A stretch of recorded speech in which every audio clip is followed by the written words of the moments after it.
الحمد لله رب العالمين، والصلاة والسلام على رسول الله الأمين وعلى آله وصحابته أجمعين. ربنا آتنا في الدنيا حسنة وفي الآخرة حسنة وقنا عذاب النار. وشويسا كانم أمرو لايفا كمان لسر بابتي ذا الشوروج يكمي مانجي حاجيان بكردي بيوتري مانجي حاجيان، بعربيش بيوتري مانجي ذي الحجة. ذا الشو طبعا ياند الروجكة والشوكيشي لا بيروسترين روجكان براسي شو روجكاني كسلفي صالح زور تعظيم يان كردوه وزور بقوريان زانيوه. أبو عثمان نهدي أفرمي كان السلف يعظمون 13، يعني السلف بيشينان تعظيم سيديانا كرت سيدي. العشر الأخير من رمضان، دي أخير رمضان، العشر الأول من ذي الحجة، دي يكمي مانجي ذي الحجة، والعشر الأول من محرم من المحرم، ودي يكمي مانجي محرم. طبعا أمي ذي الحجة براسي زور زور قورية، وهنديك لزانيان ولا مفسرين ألين أويك أخوي تعالى سوني بي أخوا والفجر وليالي عشر ألين ما بسي أمي ما بسي أم ده شوية. جاء حديثك صحيح في غمر معناه صلى الله عليه وسلم لم بارو لفضل أمو حزا كم حديثة كتان ببخي المو دواء ويش لسريق صبكين ابن عباس أجرته وأخوان للرازي بالأخوي باوكي شيء فرمي قال رسول الله صلى الله عليه وسلم ما من أيام العمل الصالح فيها أحب إلى الله من هذه الأيام. هيج روجيل يكنية، يعني لا صالة هيج روجيل يكنية أو أني أم در روجا كار كردني تشاكا، يعني كاري تشاكا تيايا خوشويز بالله خواهي كورا. هيج روجيل يكنية أو أني أم در روجا. طبعا شوكاني شي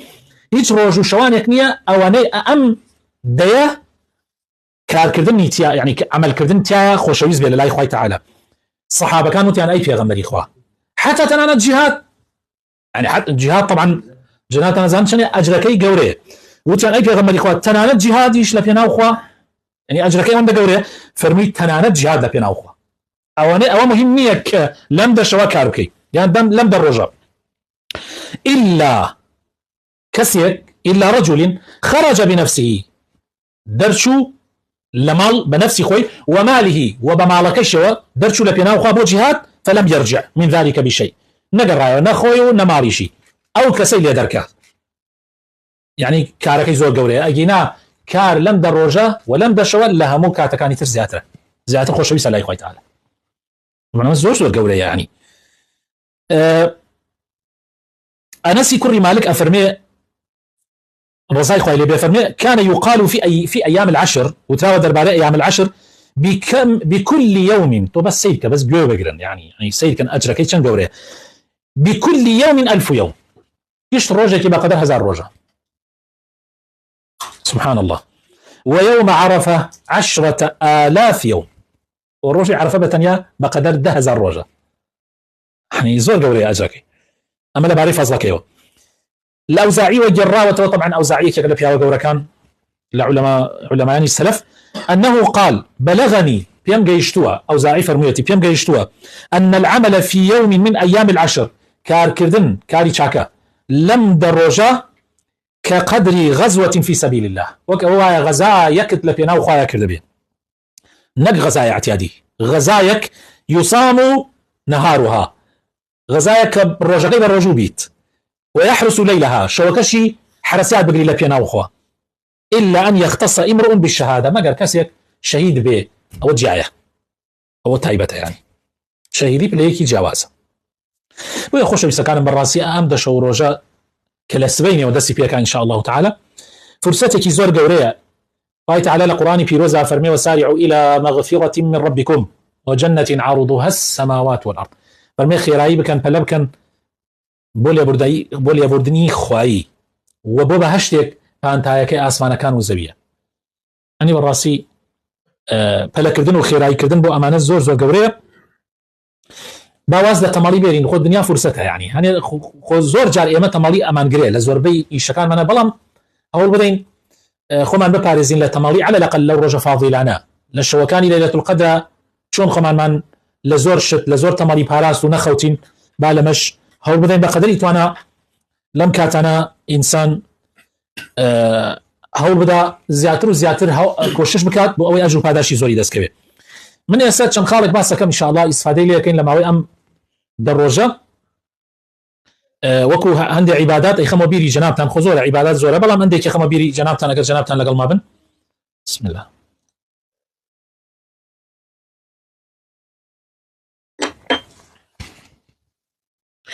یەکەمیان خۆشەویستەکانم تەوبەکردن و کردنەوەی لاپەڕەیەکی نوێ لەگەڵ خوای پەروەردگارە. فرسەتە ئینسان تۆبەکردن لە مناسباتە،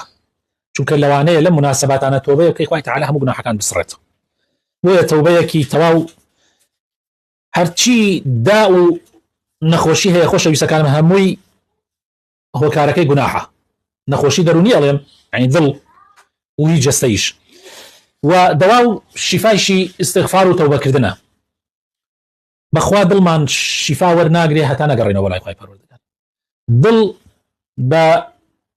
تازەکردنەوەی ئیمان بەڕاستی تازە ئەبێتەوە. دڵی ئینسان خۆشەویستەکانم وەکو خامێکی سپی وایە، خامێکی سپی وایە. هەر گوناحێک کە ئەیکەی نقطەیەک لەسەر ئەم خامەت دروستەکە.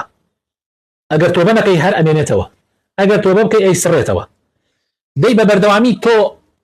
لەسەر ئەم کلنسە سپیە و لەسەر ئەم خامە سپیە بەردەوام تۆ گوناح بکە و تۆبە مەکە، گوناح بکە و تۆبە مەکە، استغفار مەکە. لەوەدا ئەبێت بە لاپەڕەیەکی ڕەش، ئەبێت بە کلنسێکی ڕەش. ئەمجا بە ئاسانی بەڕاستی ناتوانانی تۆبەی لێ بکەی. زۆر گوناح خۆشەویستەکانم کە ئێستا ئیدمانمان لەسەری کردو، زۆر گوناحەیە ئێستا بڵێ کاکە وازی لێ بێنە، زۆر بەمان ناتوانین وازی لێ بێرین. من برادرێکە بوو حەز ناکەم ناوی بێنم، لە سەرەتای داعوا بەرپرسیارەتێکی گەورەی بەدەستەوە بوو لە سەرەتای داعوا، یعنی بەرپرسیارەتێکی لایەزال هەر کەسایەتێکی گەورەی داعوەیە نەیەتوانی جگەرە تەرکدا.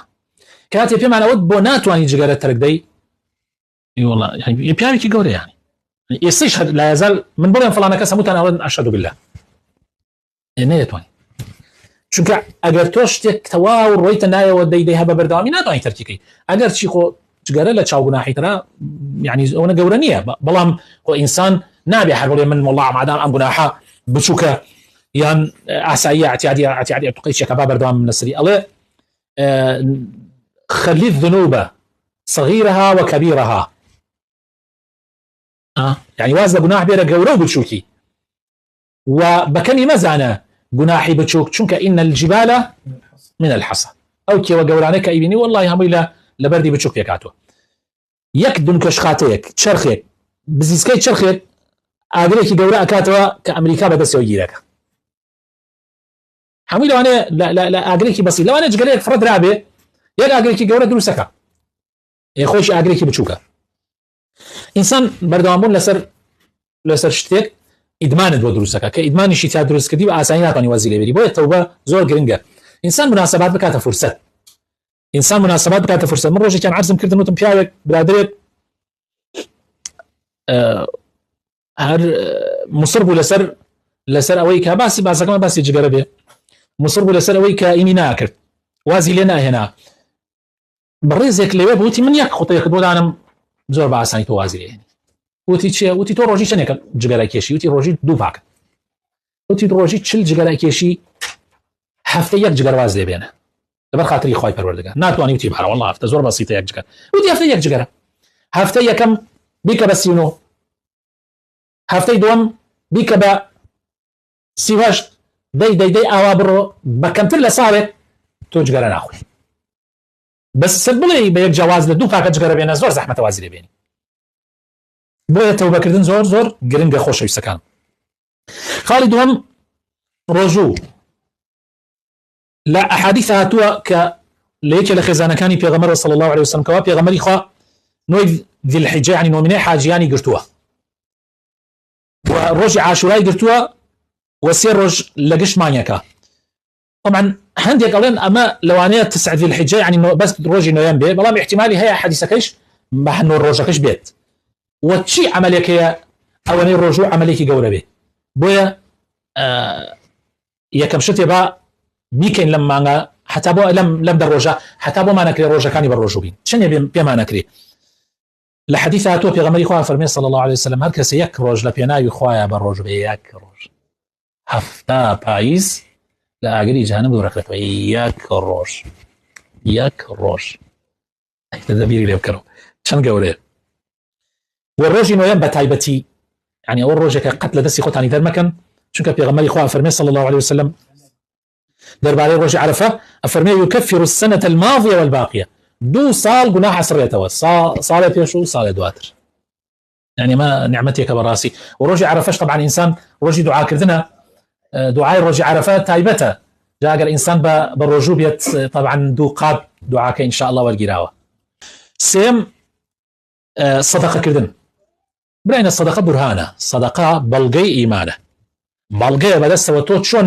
ئێستا لە سەیتەرەیەکە لە مەفرەزەیەکە ئەبی پێوە داوای ئیجازەت لێکەن چۆن ئەم سیارە لێ خوڕی ئەبێ ئیجازەت هەبێ ئەگەر ئەتەوێت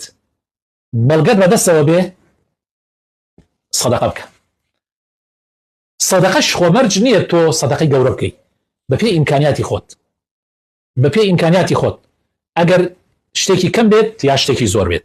مهم خۆتان لە سەدەقە بێ بەش مەکەن بە تایبەت سەدەقە بۆ ئەو شوێنانەی کە ئەمێنێتەوە سەدەقە بۆ مزگەوت سەدەقە بۆ خەستەخانە سەدەقە بۆ پرد ئەگەر کەسێک بتوانێت مزگەوتێ دروستکە کەسێک بتوانێت پردێ دروستکە کەسێک بتوانێت ئاوێکی بیرێکی ئەرتەوازی دروستکە کەسێک بتوانێت خەستەخانەیەک دروستکە کەسێک بتوانێت شتێک بۆ خەستەخانەیەک دروستکە یا شتێک بۆ مزگەوت دروستکە یا یعنی شتێک کە مەسلحەتی عامی مسلمانانی تیا بێ يعني زۆر گرنگە تسبيحاتکردن و تەکبیراتکردن پێغەمبەری خوا صلی الله عليه وسلم لەو حەدیثە لە ڕیوایەتێکی ئەو حەدیثەی کە ئێستا خوێندمانەوە فەرمووی يعني ئەجر و پاداشتی عمل لەم ڕۆژانە زۆر گەورەیە زۆر خۆشەویستە لای خوای تەعالا هیچ کارێکەوە نیە ئەوە خۆشەویست نییە فأكثروا فيهن من التهليل لا إله إلا الله والتسبيح والتكبير والتسبيح والتحميد يعني تكبير الله أكبر تسبيح سبحان الله تحميد الحمد لله صلوات دانا سر پیغمبری خوا صلی الله عليه وسلم لا حول ولا قوة إلا بالله الرزان يعني من زور جاروتوما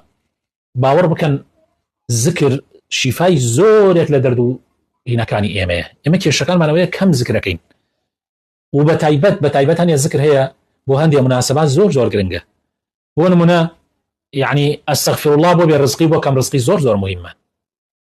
بو نمونا لكاتي دردو بلا مصيبتها لا حول ولا قوة إلا بالله إنا لله وإنا إليه راجعون بكاتي هنديك نار راحتي كديت استرتاع الصلوات دسر پیغمبری خوا صلی الله عليه وسلم لا بريخ مخافتكان براستي أما زور گرنگن يما أم أذكارنا هو بدين زوان من باراو بي أي بوني كين برنامجك يما أو برانيش كا يستلقل معنا بجدار لايفا كمان بوني كين ببرنامجك يما لم دروجة هر ذكر لم ذكرانا روجيك يلم ذكرانا صد جاركي بيجي من باسي نرجعكان ناك بابي كان ببروجيك صد جار سبحان الله بك بلام لسرخوت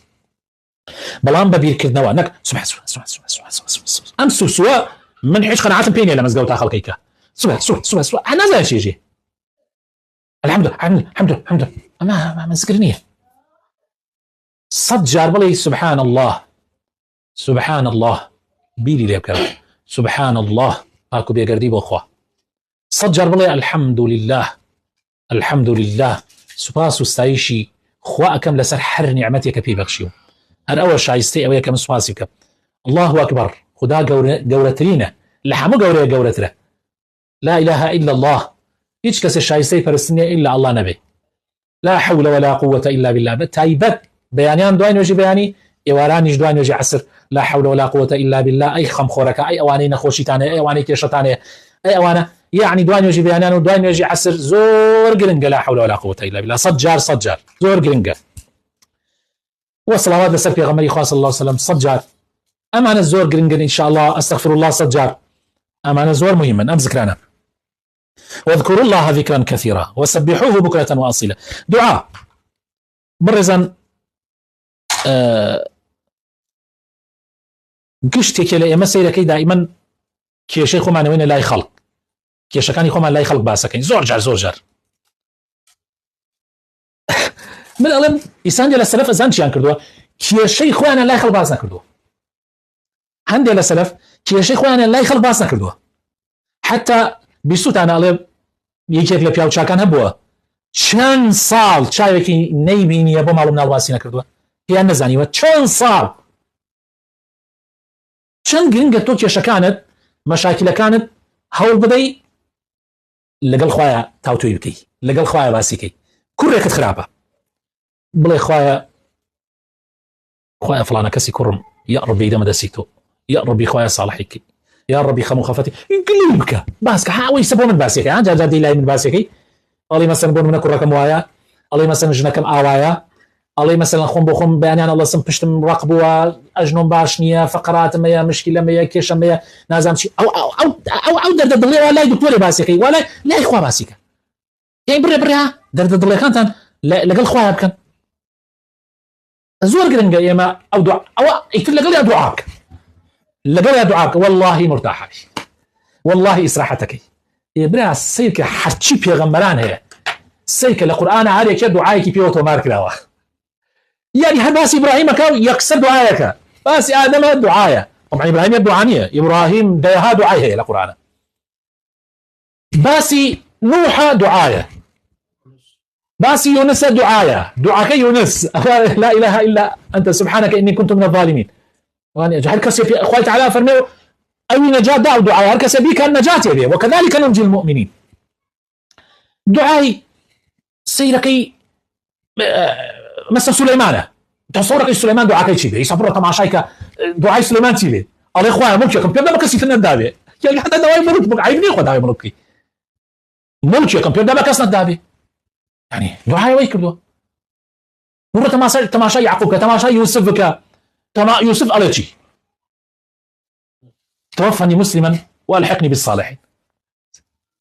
سيوسف دعاء كي شو دعاء زور عكسي او بلوبايه كدسي كوتوا خوا صالحي بمرينا بمسلمانين بمنو لقى صالحانا حشرمك موسى عليه السلام عيسى عليه السلام محمد المصطفى عليه الصلاة والسلام وحمو في غمرك عن دعاء كما دعاء لكي بابي من الناس كما كي ملك القوى الناس ما نية نار يعني بلا الكير ولا اخوة بلا الكير ولا اخوة بلا الكير ولا اخوة بلا الكير حمق منال ورق بقدر يخو دروسه بنا درجاي مالي خوي پروردگار بنا درجاي مالي خو دعايا دي ليدا حر اي كاتو بخوا اي كاتو بخوا لدايك برحمه لتو سب دايك درتك على مال من الله غير على مال تماشاك او من الله حر لبردم درجا اجري ودا درجا باميد نبي اجري ودا زي دايك شن بالرحمه وخو دايك درجا كاتو بات مال درجا كاتو بات مال بخوا اما بيس من بوها زور دعاء كردن زور جرنج خوش يسكان الله عبد الله كوري مبارك خوتان عبد الله كوري مبارك ناسن الله رويش بلاي سفياني ثوري عشي عرفه يعني يواري عرفه سير مكرت لسرت شوك كوتو دعاك اباريتو فرميس بتشاو كان يدي تخوارو الله وتم كي هي من أسوأ هذا الجمع حالا كي هي لم جمع لنا ام جمعات 4 مليون كسر جاري وايه 6 مليون كسر كي هي اللي يعني لنا ام خلق لها هم يحاول خراب تربي فرموي او كسي كجمان ما ابا خولي خوش نابي هر كي داوا بك امر خوالي خوش بي هر كي داوا بك خوالي خوش بي داوا كان بفارنوا بالله كينوا هوار كان بخوي پروردگار كي شكانتان امام من بيالتو درد دلكان من لفيسبوك ولا تيك توك هذا بري اي كاك لا اخوان برساله كان دوزك لا اخوانك او انا التيك توك وفيسبوك اوت ما كاس حسابي كاس حسابي هو انك خب تيك توك وفيسبوك بامانه بي ابي عيسى هرچی کێشە مانە گشتی حل بوو بێ بەس سەیرەکەی هەر ڕۆژ بە ڕۆژ کێشەکانمان زیادەکە زۆر گرنگە بە ڕێزان زۆر گرنگە و یەکێکی تر لەو شتانەی زۆر مهمە قوربانیکردنە زۆر گرنگە ئەوە ئێستا خێمە خاڵی ئەخیر ئینشاءالله بەڵێ کاکە حاجیت بەڵێ لە خزمەتتانە بە پرسیارەکان بکەین بسم الله ئاساییان شێک لە کۆمنتەکان کە هاتووە بە ڕێزێک پرسیارەکە لە ڕۆژی حەشرە حەزرەتی ئادەم سەلامی خوای لەبێت بەچی دەناسرێتەوە پرسیارێکترمان هەیە بە ڕێزێک کۆمنتی کردووەڵێ مامۆستاگیان پێغەمبەری خوا درودی خوای لەسەر بێ لە خەوا بێتە ماڵت چییە؟ خوا وەڵام هيك پرسیارەتیشمان هەیە بە ڕێزێک کردوێتی ئەڵێ هاوڕێیەکم پۆلی شەشی بە قۆپی دەرچووە ئێستا تەعینە بەس ئیشەکەی باشە ئارەکە حراميان حەڵاڵە بەڕێزانە نەوەکو چارەکەتان من لە خزمەتیانم طبعا ئەو برادەرەی کە بە قۆپی ناجح بووە ئایا پارەکەی حرامە یا حرام نییە طبعا قۆپیەکە خۆی طبعا غەشە ومن غشنا فليس منا طبعا هو حرامه وناحية كبائري كردو بلام آية وتأثير كان لا همو باركي طبعا مرجنية أو همو جياني هربا قوبي بو حر لبوليك وحتى بولي شش أجر حر لبوليك وحتى بولي شش هموي هربا قوبي كردو بلي طبعا وتأثير كان أجر مهندس بمهندس كي خرافة أجر دكتور بدكتور كي خرافة أجر ما مساي أيني بما مساي كي خرافة أجر تشي بي همو طبعا كسي كان خالن في شيء كي خرافة طبعا وتأثير لإيشكي كا واي بي كبر وحرامي بروا وابنا مام والله ما قد كسي يعني لا ما ديك قوبي كذبيان شتك او جناح باره بلام تاثير لها مو مالكي ولا مو سرت سامانك هناك بالتاكيد يعني ناكلت شنك مو مال لجيان ما غلط ما هي وقابلين بغلط يعني يعني ناكلت غلطيك ببيت معي اويك واحد شي مالت هي حرام بي ناكلت اويك او بالرزق الله في غمري خوشوي صلى الله عليه وسلم قال هات مالت شي الاخوا خوش بختي بو كسه هر كسي او خوي بينيوا طوبى له اگر في غمري بيني بهات مالك من في غمر بيني صلى الله عليه وسلم كاتك كلا او بريتنغانه يا ابوين لا او بريتنغانه في غمر بيني حات او شنيك ما داجير كرابو شنك مزدوتي ابو مزدوتكين ما بو داجير كرابو لشرينا وخويا وكشما بدرس كرابو بظلم وبالسمع ما باش نبوين لو موضوعه بهاتني في غمر خو فتح كراو صفاز بو خوي پروردگار خوي تعالى مزدوتكي بو قراني نو جاره تربو مزدوتو الحمد لله ئاوادان بووی ولا خانوویەک لە مزگەوتێکی بچووکی چەند غورفە و ئەمانە بوو بە مزگەوتێکی گەورە و دووخات و یعنی تقریبا 240 متر بوو بە 280 متر لە مزگەوتێکی یەقاتی بوو بە مزگەوتێکی دووقاتی جوانە سەد دەیەها کەس نوێژی تیاکە دەیەها کەس حتا تەنانەت ئەو کەسانەی کە بوونە سەبەبی ئەو مزگەوتە ئاوای پێ بکرێ و داگیر بکرێ و هێن بکرێ ئەوانە ئێستا خوای گەورە هیدایەتیانی داوە هاتنی پێغەمبەر ئەوانیشی کردەوە ئەوانیش ئێستا خوای تعالی هدایەتیانی داوە بەخوا هاتنی پێغەمبەر والله حەز ناکەم نایان بڵێم لەوانەیە خۆیان بیبیستنەوە ئەم قسانە هەر لە مرۆڤ بیبیستنەوە والله ئەوانە ئێستا گەڕاونەتەوە بەلای خوای پەروەردگار پێش فەرزان لە مزگەوتە لە خۆشی مزگەوتە ماڵیان لە شوێنێکا کڕیەوە بەگران لە خۆشی مزگەوت یعنی هاتنەکەی پێغەمبەر بەس تەنها ئەوە مزگەوتەکە ڕزگاری بێ هاتنەکەی پێغەمبەر بۆ سەبەبەوەی کە ئەوانیش خوای گەورە هیدایەتیانی دا والله یەک نەفەر نەماوە لەوانەی کە دژایەتی ئەو مزگەوتەی ئەکرد کە لەو مزگەوتە ئەیخوێنا یەک کەسی نەماوە ئێستا لەو مزگەوتە نوێژ نەکا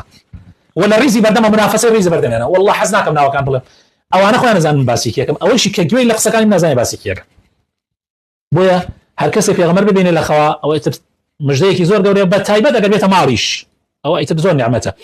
ئەوەی یەکەمیان کە ئادەم بەچی ئەناسرێتەوە لە ڕۆژی قیامەتە بەخوا نازانم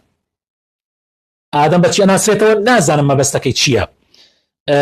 يعني مقصدی چییە ئادەم بەچی ئەناسرێتەوە ئەگەر جەنابتان شتێک لەو بارەوە زان شتێکتان بیستووە یا زوو سێرچێ بکەن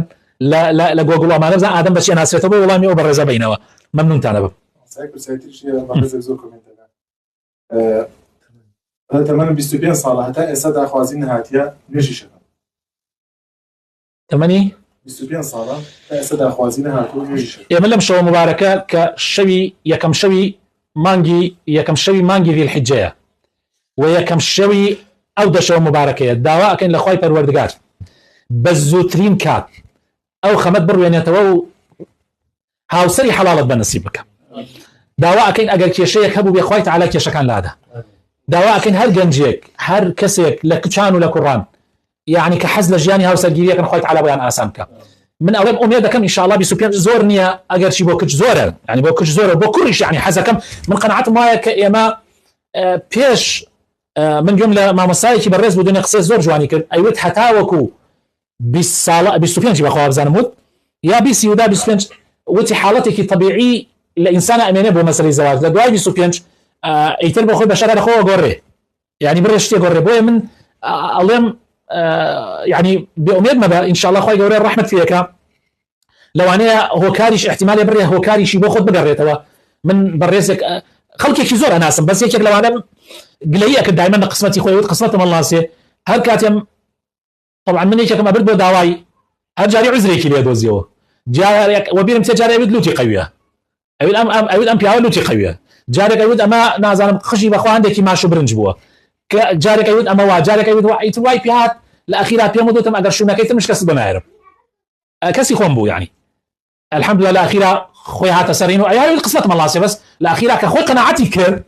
خوای تعالیش قسمەتی هەڵسەن الحمدلله ئیسا غاوەن سێ مناڵە جامە بەسم ئەوەیە کە جاری وایە کەسەکە خۆشی سەبەبە کاکە هەر خەڵک ڕەفسەکە هەر خەڵک ئەوێت فارس الأحلامی دەستکەوێ. فارس الأحلام بە کوردی چی پێڵێن؟ پیاوی خەونەکان پیاوی خەونەکانی دەستکەوێ. بەخوا برا پیاوی خەونەکان لە بەهەشتا هەیە، لە دنیا نییە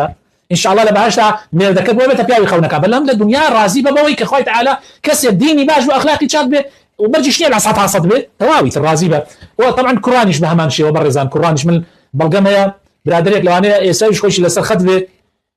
ڕۆژێکیان لەلامان بۆ باسی ساڵی 92 کە لە مزگەوتەکەی من نوێژێ کرد، هەر ئەوێت کاکە کەسم بە نەسیب نابێ کەسم بە نەسیب نابێ. من شتێکم بۆی دۆزیەوە، کچێکی زۆر زۆر چاک زۆر ڕێک و پێک بۆم دۆزیەوە بردم تەماشای کرد لەوەدا هاتەوە بەخوا یعنی بەدڵی نەبوو، وتم بۆ بەدڵت نییە وەڵای عوزرێک هێنایەوە باسیکەم بەس بۆ پێکەنی نەشێ وێشت ناشێ، يعني عذرك يعني عذر زور زور زور زور زور زور ناشرين يعني هيك عذرك هيك او شايسه ولا توشنيك رافزك. على العموم رف ذكر وتم امت توبو اما وتم اخو ما مسمن بما امن وتم شوارم كسر رف ذكر وتم نوت شوار رافز كردو وتي بالي وتم بيتر دم دسي خوي پروردگار قسم بخو من كسب ونادوز ما روي دعاي كيكينا هيك لبر خاطر جوانيك هناي دعاي بو بلا قشت روجي هات لاين ما مسبقاش نكم كفر زورك او نعوذ بالله قسم وتما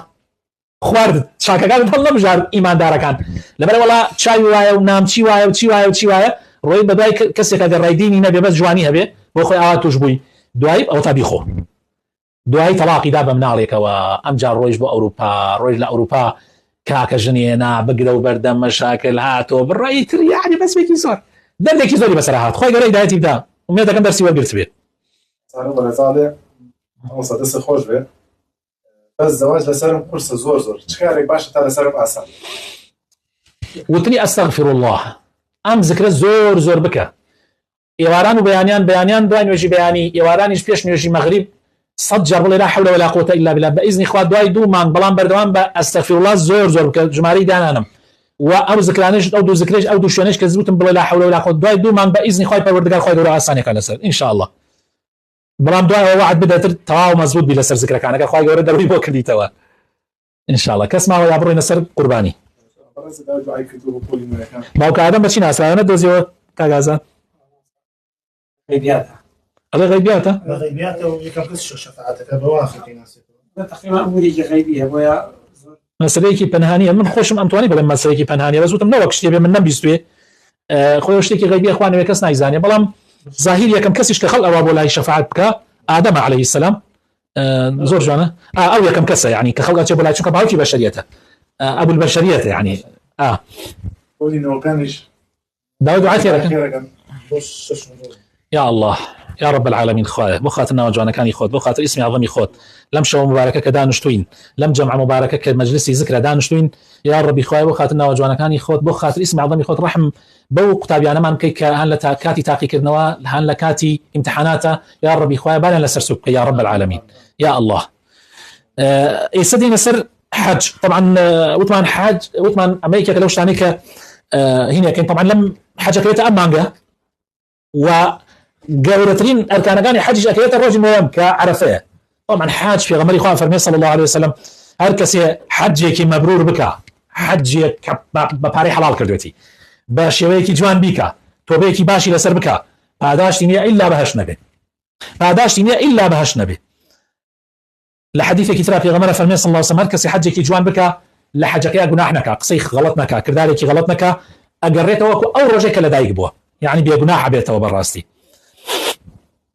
عملکردنی عمل صالح هەر کارێک پێغەمبەری خوا صلی الله عليه وسلم هەندی عملی صالح خەمە بیری بەڕێزان و جەنابتان پێغەمبەری خوا صلی الله عليه وسلم فەرمێ پێ بکەنە بەدەمی براکەتەوە فەرمێ سەدەقەیە قسەت شیرین و خۆش بێ سەدەقەیە وانی حاجی وهاب قسە شیرین و خۆش بێ قسەت شیرین و خۆش بێ سەدەقەیە ئەمر بە چاکە سەدەقەیە نەهی لە خراپە سەدەقەیە کابرایەک ون بووە ڕێگای پێ پیشانەدەی سەدەقەیە منە ڕۆژە کارەباکەمان بڕابوو حەجارێ تەلەفۆنم بۆ شوێنێکە کرد هەیان بۆ ئەمەنە بە جوانی 5 دانە دەقە بەدەمی منەوە ئێستا تاوەکو ڕەقەمی تەلەفۆنێکم دۆزێتەوە تاوەکو ئیشەکەم بەڕاهی بکە ئەوە سەدەقەیە کەسێ لە شوێنێکا ون بۆ منارێ ون بۆ ئەیگەڕێنێتەوە شوێنی خۆی سەدەقەیە کەسە شتێکی ون بۆ بۆ ئەبێزیتەوە سەدەقەیە هاوکاری کەسێکەکەی سەدەقەیە لاردانی بەردێک لە ڕێگای خەڵک پیسیەک لە ڕێگای خەڵک برکێک لە ڕێگای خەڵک بزمارێک لە ڕێگای خەڵک شوشەیەک لە ڕێگای خەڵک سەدەقەیە ئەگەر مسلمانی محتاج بوو تۆ قەرزی پێ بدەی هەتا ماوەیەک خێرێک و سەدەقەیەکی زۆر زۆر گەورەیە مسلمانێک احتیاج هەیە توش بڕێ پارەت لە ماڵە هەیە خەوانتەی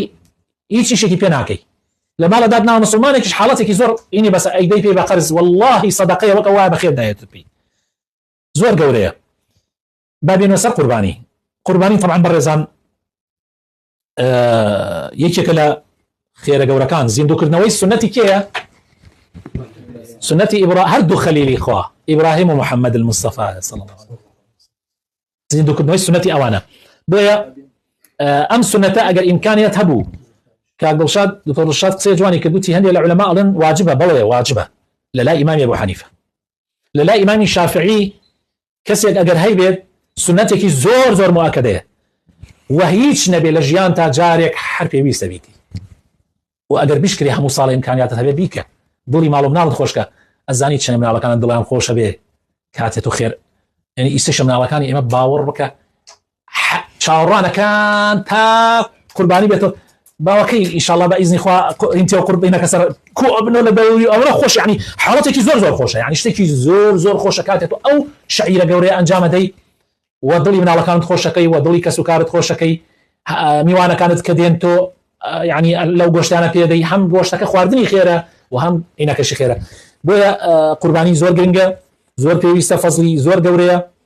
ئەحادیثمان زۆرە لەسەر قوربانی بەڵام زۆریان ضعیفن یعنی بەڵام ئەتوانی ئیستئناسی پێوە بکەی کە لە ڕۆژی قیامەتە هەندێکی باسەواکە لە ڕۆژی قیامەتە ئینسان سواری بێت و لە پردی سرات ئەیپەڕێنێتەوە دەی باسی ئەوە ئەکە کە بەقەدەر تووکی ئەو قوربانیە گوناحتەوە لێ و حەسەناتت بۆ ئەنووسرێ یعنی تو زۆر ئەجر و پاداشتەکەی گەورەیە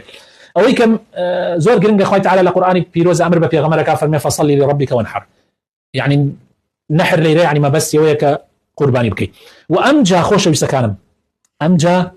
پێغەمبەر خۆی کردوێتی بە عەمەلی گشت جارێ کردوێتی بە عەمەلی و دوو حیوانی سەر بڕیە و حیوانەکانیش شاخدار بوون جا سنەتە ئینسان حیوانی شاخدار سەر بڕێ ئەگەر بۆی کرا و یەکێکیانی بۆ خۆی کردو یەکیانیش بۆ فەقیرەکانی ئومەتی ئینکرا ئەگەر ئیمکانات هەبوو قەرز مەکە بۆ قوربانی من نایژم قەرزی بۆ بکە بەس ئەگەر ئیمکانیاتت هەبوو بیکەی چاکە قسەیەک باوە لە ناو خەڵکە ئەڵێ مامۆستای ئاینی تەنها ئەڵێ تەشجیع خەڵکەکە بەڵام خۆی نایکە ئەو قسە طبعا هیچ ئەسڵ و ئەساسێکی نییە ئەگەر مامۆستای ئاینی لە زەمانێکە فەقیر بوو بێت ئەوە مەوزوعێکی تر چی بکات یعنی کە فەقیر بێ نەیبێت خۆ ناڕوا قەرز بکە بەڵام ئێستا کە مامۆستایانی ئاینیش وەکو خەڵکی تر هەیانە من بینیمە زۆر جار مامۆستای باوەڕ کە من لە برایەکی خۆمەوەی گرم بۆ من جاری وا بۆ نەی بۆ قەرزی کردووە مەلایشە قەرزی کردووە و لە جیاتی حیوانە دوی کردووە ساڵیش نییە نەیکا یعنی من ناسیمەتەوە باڵێن لەو ڕۆژە مامۆسایە 15 ساڵ 16 ساڵ هەموو ساڵی قوربانی خۆی کردووە و یعنی ئەمە شتێکە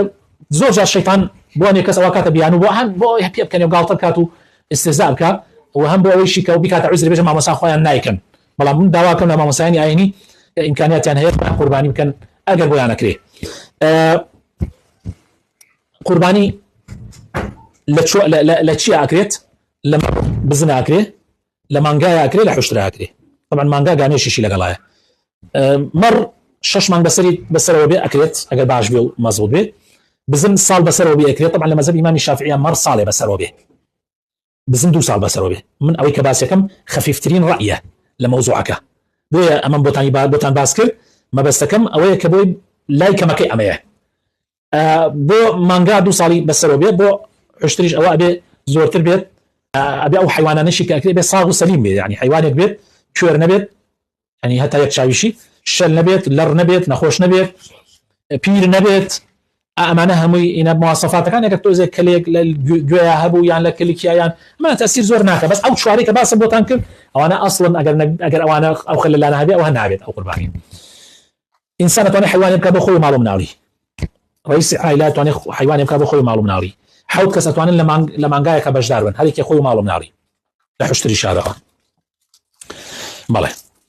ئەمێنێتە سەر خاڵێک زۆر گرنگە ئەویش ئەوەیە کە پرسیاری دکتۆر دڵشاد بوو لەسەرەوەی ئایا